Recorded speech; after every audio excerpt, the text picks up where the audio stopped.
अस्सलाम वालेकुम स्टूडेंट्स, आज हम पढ़ने जा रहे हैं चैप्टर 5 का लेक्चर नंबर 3। टॉपिक का नाम है बाइनॉमियल नॉमेनक्लेचर। तो स्टूडेंट्स, ये एक इम्पॉर्टेंट लॉन्ग क्वेश्चन है for board point of view. तो इसको हम पढ़ते हैं, बाइनॉमियल नॉमेनक्लेचर। तो देखें, बाई का मतलब होता है टू, ठीक है। नॉमियल कहते हैं हम नेम को, नॉमेनक्लेचर गिविंग नेम, ठीक है। A system to giving name, simple अगर इसको हम ये कहें कि सिस्टम, ऐसा सिस्टम जो क्या करे, सिस्टम किसके लिए, गिविंग नेम।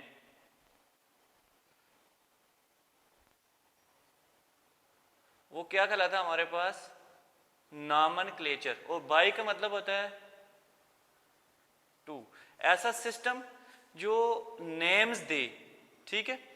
और वो नेम जो होगा दो वर्ड्स पे मुश्तमिल हो, उसको कहते हैं हम बाइनॉमियल नॉमेनक्लेचर। बाइनॉमियल नॉमेनक्लेचर, ऐसा सिस्टम जो किसी भी स्पीशी को नाम दे और वो जो नाम हो वो दो वर्ड्स पे मुश्तमिल हो, हम कहते हैं इसको बाइनॉमियल नॉमेनक्लेचर कहते हैं। डेफिनेशन इसको कहते हैं लीनियस सिस्टम। अब इसको लीनियस सिस्टम क्यों कहते हैं, ये स्वीडिश बॉटनिस्ट था एक, ठीक है, उसने सबसे पहले इसको प्रपोज किया था, इसलिए इसको कहते हैं लीनियस सिस्टम। नाम था उसका Carolus Linnaeus, that's why it's called Linnaeus system.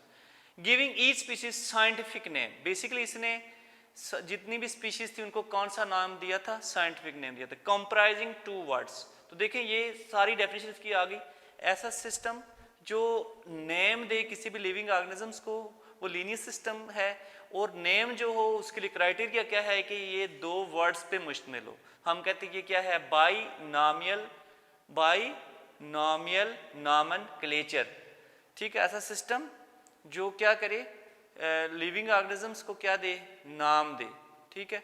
और वो नाम जो हो वो दो वर्ड्स पे मुश्तमिल, हमारे पास कौन सा सिस्टम कहलाता है, बाइनॉमियल नॉमेनक्लेचर।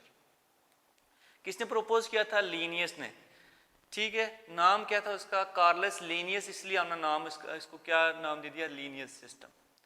अब क्वेश्चन ये है कि इस सिस्टम की ज़रूरत क्यों पेश आई। तो ज़रूरत इसलिए पेश आई कि हमारे पास बहुत सारे कॉमन नेम थे, और वो जो कॉमन नेम्स थे वो रीजन टू रीजन वेरी कर रहे थे, मेरा हर इलाके का अपना एक नाम था, ठीक है। और अब देखें, अगर एक साइंसदान जो है वो एक कंट्री से दूसरे कंट्री में रिसर्च के लिए जा रहा है, तो उसको उस नाम को समझना क्या हो जाता है, बड़ा मुश्किल हो जाता था। क्योंकि वो या तो वो ये करता कि पूरी दुनिया में, पूरी दुनिया की जो चीज़ें हैं उनके जितने नाम हैं सबको याद कर लेता, या तो उन सारे एरियाज़ को याद कर लेता। तो दोनों केसेस में बड़ा उसके लिए डिफ़िकल्ट था। तो इसलिए उस साइंसदानों ने ये चीज़ फील की कि हम कोई ऐसा सिस्टम ईजाद करें कि जो एक चीज़ का जो नाम हो पूरी दुनिया में एक ही साइंटिफिक नेम हो, तो उस पर रिसर्च करना फिर क्या हो जाता है, ईजी हो जाता है। नहीं तो इस तरह इतना मुश्किल हो जाता है, जितनी चीज़ों के नाम ज़्यादा होंगे उतना उसको याद करना, उसको जहन में रखना मुश्किल हो जाए। अगर हमारे पास 1000 चीज़ है तो 1000 चीज़ के हज़ारों नाम, लाखों नाम होंगे। देखें, अगर एक चीज़ के 5 नाम आ जाते हैं, ठीक है, पंजाब में और है, केपी में और है, सिंध में और है, इसी तरह इंडिया के अंदर उसका नाम और है, अफगानिस्तान में और है, बांग्लादेश के अंदर और है, तो इसको नाम याद करना क्या हो जाता है, मुश्किल हो जाता है। तो फिर हमें को ऐसा सिस्टम चाहिए जो उनको, वो जो नेम्स हैं उनको क्या करे, उनको एक साइंटिफिक नेम दे दें। हम उन सारी, वो जो चीज़, एक चीज़ है जिसके अगर हम कहते हैं पूरी दुनिया के अंदर 100 नेम्स कॉमन नेम है, हर इलाके ने अपने अपने मर्जी से उसका नाम दिया हुआ, ठीक है। तो हम कहते हैं कि जो उसने अपने मर्जी से नाम दिया हुआ है उसको हम एक ऐसे सिस्टम के अंदर ले आएँ कि जो उसको एक काम, हम एक साइंटिफिक नेम दें, और वो साइंटिफिक नेम जो हो वो यूनिवर्सली एक्सेप्टेड हो, पूरी दुनिया में अंदर उसको उस नाम से स्पीशीज को पुकारा जाए। तो फिर वो क्या हो जाता है, ईजी हो जाता है, एज कम्पेयर टू अगर हम ये कहें कि रीजन टू रीजन अगर हम नाम रख दें, तो फिर वो साइंसदानों के लिए जो पहले से मौजूद स्पीशीज के ऊपर रिसर्च करने अगर आ रहे हैं तो उनके लिए क्या हो जाता है, बड़ा मुश्किल हो जाता है, और एज वेल एज एक कॉमन पर्सन के लिए भी क्या हो जाता है, मुश्किल हो जाता है। तो इस तरह हम कहते हैं कि इस सिस्टम की क्या आ जाती है, ज़रूरत पेश आती है। यही बात लिखी हुई है कि फ्रॉम द अर्लीस्ट टाइम, पुराने दौर से, animals and plants are given common name by people, और प्लांट्स और एनिमल्स को कॉमन नेम दिए जाते थे लोगों से। लोग उनको कॉमन नेम देते थे और कॉमन नेम लोगों की मर्जी के होते थे, ठीक है। फॉर एग्जांपल कोई एनिमल जो वाटर के अंदर रह रहा है तो हमने उसका नाम दे दिया फिश। अब पूरी दुनिया की फिशेज एक जैसी थोड़ी होती हैं, ठीक है, उसमें डिफरेंट स्पीशीज होती हैं, उनमें डिफरेंट क्राइटेरियाज होते हैं, डिफरेंट करेक्टर्स होते हैं। तो हम कहते हैं कि उसमें जो चीज़ फिश जो चीज़ सांस ले रही है हमने उसको एनिमल्स का नाम दी। तो अर्लीस्ट टाइम से लोग नाम तो दे रहे हैं, लेकिन नाम के लिए कोई उसकी रीज़न नहीं दी गई, कोई उसका कोई ख़ास नहीं, जिसके जी में जो चाह उसने उसका नाम दे दिया। तो इसलिए ये कॉमन नेम जो होते हैं हमेशा कन्फ्यूजन क्रिएट करते हैं, और कन्फ्यूजन जो होती हैं फिर वो रिसर्च के लिए अच्छी नहीं होती, या हम कहते हैं कि वो साइंटिफिक जो प्रॉब्लम्स होती हैं उनको सॉल्व करने के लिए हम कहते हैं कि वो इतनी कोई अच्छी बात नहीं है। तो since no system was used in choosing these animals, अब ये जो प्लांट्स और एनिमल्स को नाम दिए जा रहे थे, दिस कोई सिस्टम इनको बेसिकली नहीं यूज किया जा रहा था कि इन प्लांट और एनिमल्स को क्या कि एक प्रॉपर नाम दिया जाए जो कन्फ्यूजन न क्रिएट करे। देखिए जितनी ज़्यादा कन्फ्यूजन होती हैं उतना ज़्यादा उस चीज़ को समझना क्या हो जाता है, मुश्किल हो जाता है। तो यही वजह है कि हम इन लोगों ने कोई उस जो कॉमन नेम दिए उसके लिए कोई सिस्टम वाजे नहीं किया, तो इसलिए इसको समझना क्या हो रहा था, डिफिकल्ट हो रहा था। देन फिर कॉमन नेम के साथ प्रॉब्लम्स क्या क्या थी एक्चुअली, तो हम ये देखते हैं कि problem with common names, common name के साथ कौन कौन सी प्रॉब्लम्स थी। तो अगर हम देखें तो इसमें same species with different name, देखें एक तरह की स्पीशीज हैं लेकिन नेम उनके क्या हैं, डिफरेंट हैं। तो ये क्या है, बेसिकली प्रॉब्लम है, किसके साथ है, तो problem with common name. For example in many cases regions have their own names for same plant and animals. हम कहते हैं कि बहुत सारे ऐसे केसेस हैं हमारे पास के इलाकों के पास जो उन्होंने अपने अपने नाम रखे हैं, वो किसी भी चीज़ के, किसी सब्जी के, किसी एनिमल्स के, उनके अपने अपने नाम हैं। अब इस प्लांट को, इस एनिमल को अंडरस्टूड करना क्या हो जाएगा, बड़ा मुश्किल हो जाएगा अगर उनके अपने नेम्स हैं। फॉर एग्जांपल प्याज, अब देखें प्याज जो है हम उर्दू में इसको प्याज कहते हैं, इंग्लिश के अंदर इसको कहते हैं हम ऑनियन, ठीक है, इसके क्या कहते हैं, इंग्लिश के अंदर इसको हम कहते हैं ऑनियन, ठीक है। सराइकी में इसको कहते हैं हम वेसल, सराइकी में क्या कहते हैं इसको हम वेसल, और अरबी में इसको कहते हैं हम, अरबी में किसको कहते हैं हम बसल, और पंजाबी में इसको कहते हैं हम गंडा।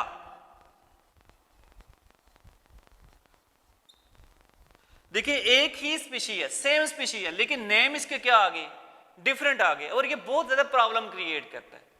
अगर हम इसका एक ही नेम बना लें, अगर इसका हम एक ही नाम रख दें तो फिर क्या हो जाएगा, पूरी दुनिया में उसको एक ही नाम से पुकारा जाएगा।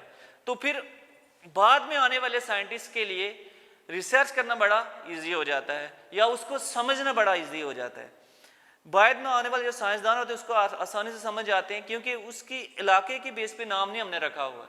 साइंटिफिकली एक ऐसा नाम होगा जो पूरी दुनिया के अंदर एक ही उसको पुकारा जाता है, ठीक है। तो यही बात है। देखें हमारे पास इसी तरह एक और एग्जांपल है, इसलिए हम प्याज को हम कहते हैं एलियम सीपा, क्या नाम होता है साइंटिफिक नेम, एलियम सीपा। इसी तरह एक और हमारे पास फ्लावरिंग प्लांट होता है, उसे कहते हैं हम अमलतास, ठीक है। ये एक फूल वाला पौधा है, फ्लावरिंग प्लांट है, ठीक है, पंजाब के काफी एरियाज में पाया जाता है ये। तो हम कहते हैं इसके कॉमन नेम क्या है, आर्गवड, गुरमाला, परजिंकशिया, गोल्डन शावर। ये सारे स्टूडेंट्स कॉमन नेम है, आपने ऐसा इनको याद करना है। ये किसके कॉमन नेम थे, अमलतास के। अब इसका जो साइंटिफिक नेम होता है वो होता है केशिया फिस्टूला। आगे हम डिस्कस करेंगे इंशाल्लाह नेक्स्ट लेक्चर के अंदर कि इसका साइंटिफिक नेम क्या होता है, केशिया फिस्टूला। तो इसकी प्रॉब्लम भी क्या की गई, सॉल्व की गई। A different name for the same plants, same flowering plant कह सकते हैं कि इट इज फ्लावरिंग प्लांट। तो ये सारे के सारे देखें प्लांट एक ही है लेकिन नेम क्या है, डिफरेंट है। और देखें ये कॉमन नेम्स जो होते हैं हमेशा क्या क्रिएट करते हैं, कंफ्यूजन क्रिएट करते हैं। उसके बाद एक और प्रॉब्लम है, क्योंकि हम प्रॉब्लम पढ़ रहे हैं कॉमन नेम के साथ, दूसरी प्रॉब्लम इसमें आ जाती है different species for the same names. अब स्पीशीज क्या है, डिफरेंट है, लेकिन नेम्स क्या है, सेम है, ठीक है। सेम नेम है लेकिन स्पीशीज क्या है, डिफरेंट होंगी। तो ये भी एक प्रॉब्लम क्रिएट हो सकती है, ठीक है, मतलब मुख्तलिफ स्पीशीज है हमारे पास, लेकिन उनको हम कोई उनके अंदर डिफ्रेंशिएट नहीं कर रहे, हम उनको एक ही नाम दे रहे हैं, तो ये भी बड़ी प्रॉब्लम है। For example in some cases same name for the different plants and और एनिमल्स। कुछ ऐसे भी केसेस हमारे सामने आते हैं कि सेम नेम्स होते हैं किसके लिए, for different plant and animals. For example इसकी एग्जांपल लेते हैं, आपको ज्यादा क्लियर हो जाएगा कि कैसे है कि ब्लैक बर्ड, काला परिंदा। अब देखिए हमारे सामने कितने काले परिंदे, हम एक कॉमन नेम हमने यूज कर दिया, सारे काले परिंदों के लिए ब्लैक बर्ड कर दिया। तो अब ब्लैक बर्ड बाद में आने वाला साइंटिस्ट जो उसको क्या पता कौन से ब्लैक बर्ड की बात की है इसने, कॉमन नेम हम ब्लैक बर्ड ले लें, सबके लिए हमने ब्लैक बर्ड यूज कर दी। हालांकि वो एग्जांपल एक काउ विच इज क्रो, ठीक है, काला कौवा एज वेल एज रेवन, ये भी एक पहाड़ी कौवा कहते हैं इसको बेसिकली हम। तो ये दोनों देखें ये डिफरेंट है, ये crow as well as raven, ये भी ब्लैक है ये भी ब्लैक है, लेकिन ये स्पीशीज डिफरेंट है। तो डिफरेंट होने की वजह से हम ये कहते हैं कि हम इसको खाली ब्लैक बर्ड नहीं कह सकते। तो यही बात हमने लिखी हुई है कि different species for same plant, species क्या है डिफरेंट हैं, लेकिन नेम हमने क्या रख दिया, सेम रख दिया। तो ये बेसिकली क्या है, एक कंफ्यूजन क्रिएट करता है, ये प्रॉब्लम है कॉमन नेम के साथ। दूसरा ब्लू बेल, दर्जनों के प्लांट्स, दर्जनों ऐसे प्लांट्स होते हैं जिनका जो ब्लू कहते हैं हम, देखिए ब्लू कलर को कहते हैं, और बेल कहते हैं बेल शेप फ्लावर होना। ऐसे प्लांट्स हमारे पास जिनके ब्लू बेल शेप फ्लावर कहते हैं ब्लू, ठीक है, बेल शेप फ्लावर थे इसके। तो dozen of plants with bell shape flowers are called bluebells. इस तरह हमारे पास से दर्जनों के हिसाब से ऐसे प्लांट्स हैं जिनके जो फ्लावर हैं बेल शेप है, लेकिन जरूरी नहीं है कि सारे के सारे जिनके बेल शेप फ्लावर हों वो सारे एक ही स्पीशीज से ताल्लुक रखते हैं। तो स्पीशीज उनकी क्या होंगी, डिफरेंट होंगी। तो यही बात हम डिस्कस कर रहे हैं कि डिफरेंट स्पीशीज हैं लेकिन हम नेम सेम कर रहे हैं, तो ये बहुत बड़ी प्रॉब्लम क्रिएट है। तो इसके लिए फिर हम क्या करते हैं, एक्चुअली हम इसके लिए फिर हम साइंटिफिक नेम, जो लिनियस ने काम किया, साइंटिफिक नेम प्रोपोज किए, साइंटिफिक नेम पे काम किया। तो इन सब के लिए फिर हम एक साइंटिफिक नेम बना लेते हैं। साइंटिफिक नेम साइंटिस्ट नाम बनाते हैं जो पूरी दुनिया में क्या होते हैं, एक्सेप्टेड होते हैं, ठीक है। तो इसमें देखें हम जो कॉमन नेम जो होती है, समटाइम ऐसे भी होता है कि विदाउट साइंटिफिक बेसिस नाम रख दिए जाते हैं।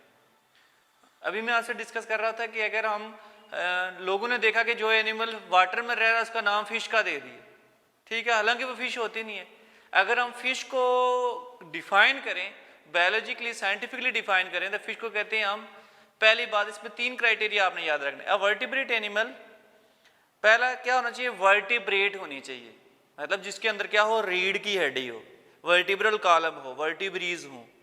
दूसरी बात गिल्स हो, जिससे वो क्या करे, गैसेस के एक्सचेंज करे। और तीसरी बात फिन्स हो, जो उसके बॉडी के पैर होते हैं साइडों पे, जो उसको बैलेंस में रखते हैं, मूवमेंट करवाते हैं। तो different type of functions of fins.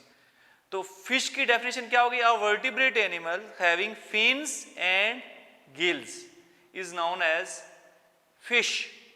तो हम फिश को बायोलॉजिकली डिफाइन करें तो ये डेफिनेशन है, लेकिन जरूरी नहीं कि जो सारे एनिमल वाटर में जा रहे हैं वो सारे फिशेज हैं। जब कोई एनिमल इस क्राइटेरिया पे नहीं उतरेगा तो फिश नहीं होगी। लेकिन लोगों ने पहले दौर में ऐसे होता था कि जो एनिमल वाटर में रहा है उसको क्या कहा जाएगी, फिश है जी। इस तरह for example common name without scientific basis, without scientific research, scientific basis हमने उनके क्या रख दिए, नाम रख दिए। अकॉर्डिंग टू बायोलॉजिस्ट के मुताबिक फिश इज एन एनिमल। अभी मैंने आपसे डिस्कस किया कि फिश क्या है, एक ऐसा एनिमल है जिसके पास क्या हो, पहली बात है वर्टिब्रल कॉलम हो। ये क्या है जी, वर्टिब्रल कॉलम इसका, दिस वन, ये जो आपने में डॉटेड लाइन का, दिस इज वर्टिब्रल कॉलम। दूसरा इसके क्या हो, गिल्स, ये क्या होते हैं, गिल्स। तीसरा क्या हो, इसके फिन्स, ये क्या होते हैं, फिन्स। तो देखिए 3 बातें, एक तो इसका वर्टिब्रल कॉलम है, दूसरा इसके पास क्या है, गिल्स, ये ग्रीन कलर के, ये क्या हो जाएंगे, गिल्स। और तीसरा इसके क्या हो, फिन्स। तो ये हमारे पास फिश कहलाती है। इसके अलावा जो भी एनिमल्स होगा वाटर के अंदर रह रहा है उसका हम फिश नहीं कहते। बट सिल्वर फिश ये एक इंसेक्ट है, क्या है, इंसेक्ट। क्रे फिश ये भी इंसेक्ट ही होता है, ठीक है। ये फाइलम आर्थ्रोपोडा एक इंसेक्ट का एक फाइलम है, इनवर्टिब्रेट होते हैं ये आर्थ्रोपोड्स। तो ये इंसेक्टा, जैसे उसके अंदर ये सिल्वर फिश भी उसके अंदर आ रही है इंसेक्टा, और ये क्रस्टेशियन की भी एक क्लास है उसके अंदर आती है, लेकिन ये वाटर में रहने वाले होते हैं आर्थ्रोपोड्स। तो ये क्रे फिश भी एक इंसेक्ट है, ये भी इंसेक्ट है, ठीक है। जेली फिश नाइडेरियंस होते हैं, ये भी एक फाइलम नाइडेरिया, इसको सैलेंट्रेटा भी कहते हैं हम, ठीक है। सिंपल एनिमल होते हैं लाइक हाइड्रा, ठीक है। तो ये जेली फिश जो होती है ये नाइडेरियंस कहलाते हैं हमारे पास। तो इसके अंदर भी देखिए, इसको हम फिश नहीं कह सकते, जरूरी नहीं कि ये वाटर के अंदर रह रही है इसको हम क्या कहें, फिश कहें। फिश के लिए हमारे पास 3 क्राइटेरिया होना चाहिए। A vertebral fish is an animal which have vertebral column, fins and gills. उसके बाद स्टार फिश जो होती है ये फाइलम इकाइनोडर्मेटस है, ये भी इनवर्टिब्रेट है। इकाइनो का मतलब होता है कांटे, डर्मेटा स्किन को कहते हैं हम, डर्म स्किन को कहते हैं। तो ये स्टार फिश जो होती है इसकी बॉडी के ऊपर कांटे ही कांटे होते हैं, या हम कहते हैं उसको इकाइनोडर्मेटा। ये इकाइनोडर्मेटा ये इनवर्टिब्रेट है, जिनके अंदर रीढ़ की हड्डी नहीं होती। और ये तो हम इसको वर्टिब्रल कॉलम करें तो ये तो इसमें रीढ़ की हड्डी है, तो इसलिए हम कहते हैं कि ये इनवर्टिब्रेट है, इसलिए इसको फिश नहीं कह सकते। जरूरी नहीं कि वाटर के अंदर रह रही है तो फिश है। तो देखिए इससे हम कहते हैं कि हम उनके हैबिटेट को देखे, हमने उसका साइंटिफिक विदाउट साइंटिफिक बेसिस नाम रख दिया, तो ये भी एक कॉमन नेम के साथ क्या थी, प्रॉब्लम थी।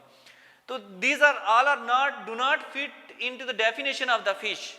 Common name may cause many confusions. इस तरह हम कहते हैं कि कॉमन नेम की वजह से बहुत ज़्यादा कन्फ्यूजन्स होती हैं।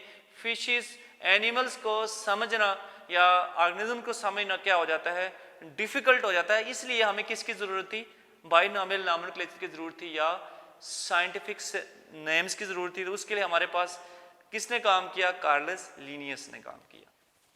देन उसके बाद फिर आए हमारे पास कंट्रीब्यूशन ऑफ कार्लस लिनियस। ये बेसिकली स्वीडिश बॉटनिस्ट थे। ऐसे बॉटनिस्ट कहते हैं ऐसे साइंसदान जो प्लांट्स के ऊपर काम करे, वो क्या कहलाते हैं हमारे पास, बॉटनिस्ट।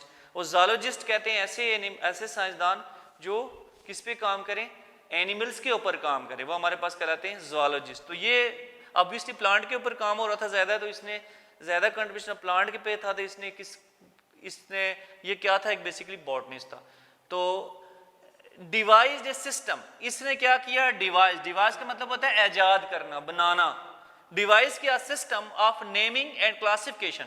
इसने एक ऐसा सिस्टम बनाया जिससे ऑर्गेनिजम्स को क्या दिए, नेम दिए। ऐसा सिस्टम बनाया जो जिसने ऑर्गेनिज्म को क्या दिए, नेमिंग दी। तो device system of naming and classification, he discarded common names.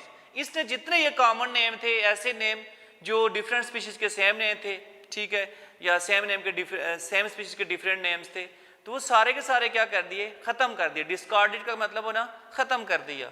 Use scientific name, अब इसने क्या काम करना शुरू कर दिया, साइंटिफिक नेम बनाना शुरू कर दिए।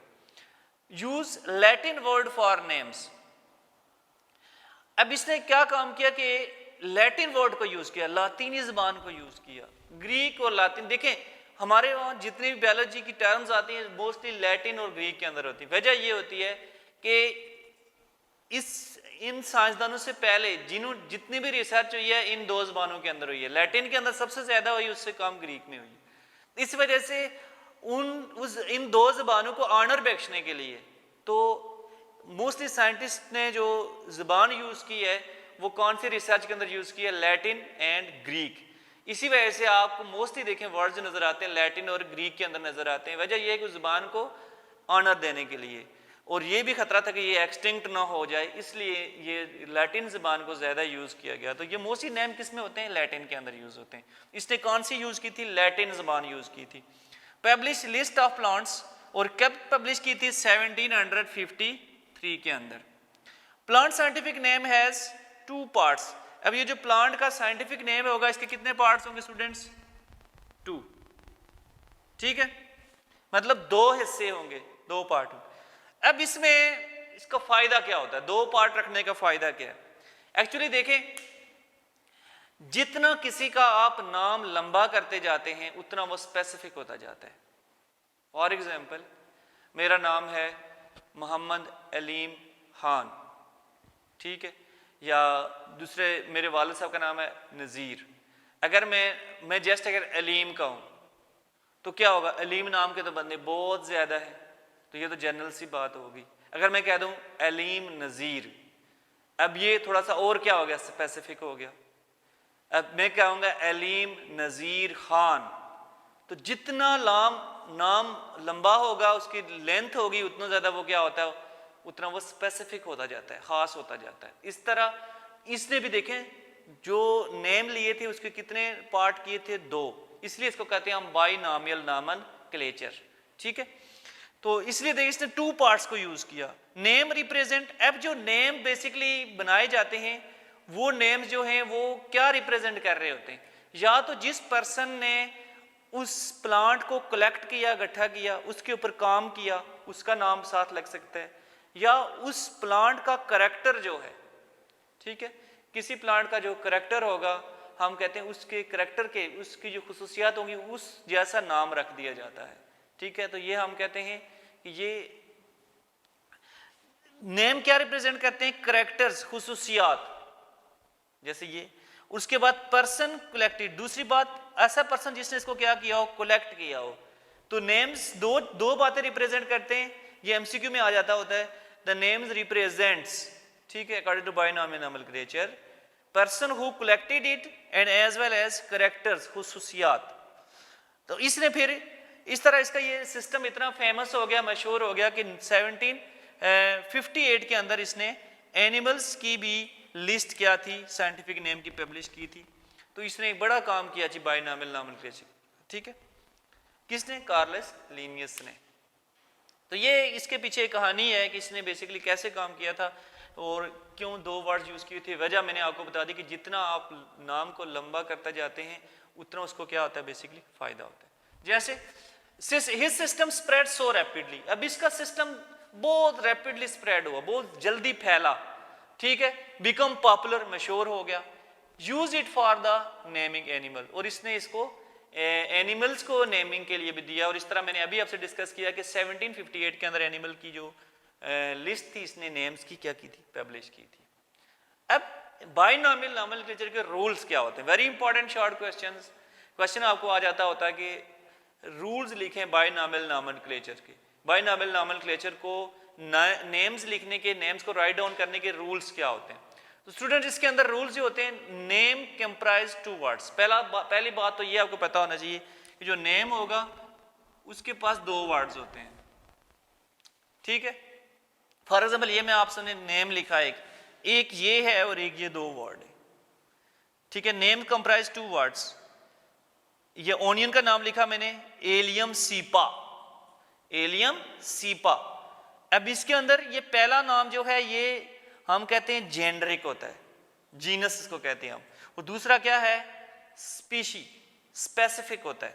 ठीक है, तो एलियम सीपा, तो ये इसका हम कहते हैं its name comprise 2 words. Then first name क्या रिप्रेजेंट करता है, अभी हमने डिस्कस किया। तो first name represent the genus, और इसको कहते हैं हम जेनरिक नेम। ठीक है, क्या कहते हैं इसको हम, जेनरिक नेम। और हमेशा ये कैपिटल लेटर से स्टार्ट किया जाता है।